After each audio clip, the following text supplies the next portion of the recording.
Labą dieną, Danai. Labą dieną. Ir kągi mes naujo šiandien matom. Turim tokį įdomų imtuvą, kuris yra apie 93-94 pagamintas Pietų Afrikos Respublikoje. Tai pritaikyta jų sąlygom maitinti.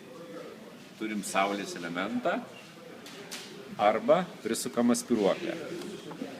Prisukama spiruoklė yra ne mums įprasto išcentrinio mechanizmo tipo, bet specialaus metalo juosta vyniojasi nuo vieno būgno ant kito. Pervyniota jinai nori grįžti atgal, nes prisimena savo buvusią padėtį ir grįždama suka generatoriuką, kuris maitina radijo imtuvą. Reiškia, maitinam iš saulės, iš spiruoklės, arba yra lizdas išoriniam užmaitinimui. Baterijų nenumatyta dėti, nes manykim, kad Afrikoje jų ne visur ir gausi.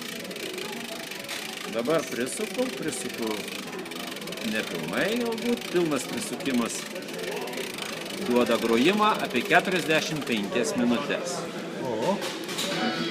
Reiškia, paleidžiam, kaip matot, spiruoklė grįžinėja atgal, suka generatorių, generatorius maitina imtuvą.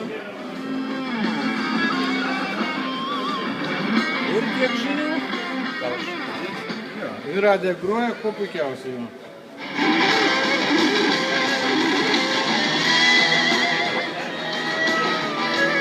Taip, kad radija groja, galime.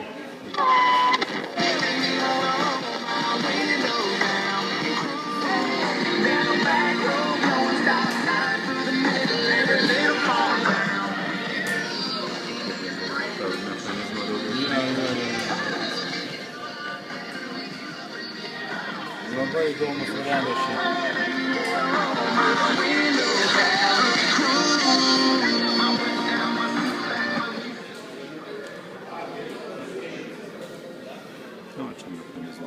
Pirmas tik matom tokį variantą. Na ką, radija? Nieko nereikia. Radija yra labai reikalinga žmonijai ir gaminama visokiausiais būdais, visokiausių variantų, kad tik tai tiktų žmogui, kad jis ją naudotų ir kokių mes jų tik nematom. Viskokie technikos išradimai yra taip pat pritaikomi ir be radijos niekur.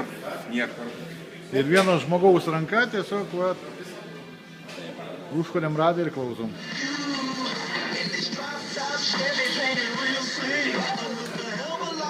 Gerai, ačiū už eilinį modelį, įdomu. Viso gero.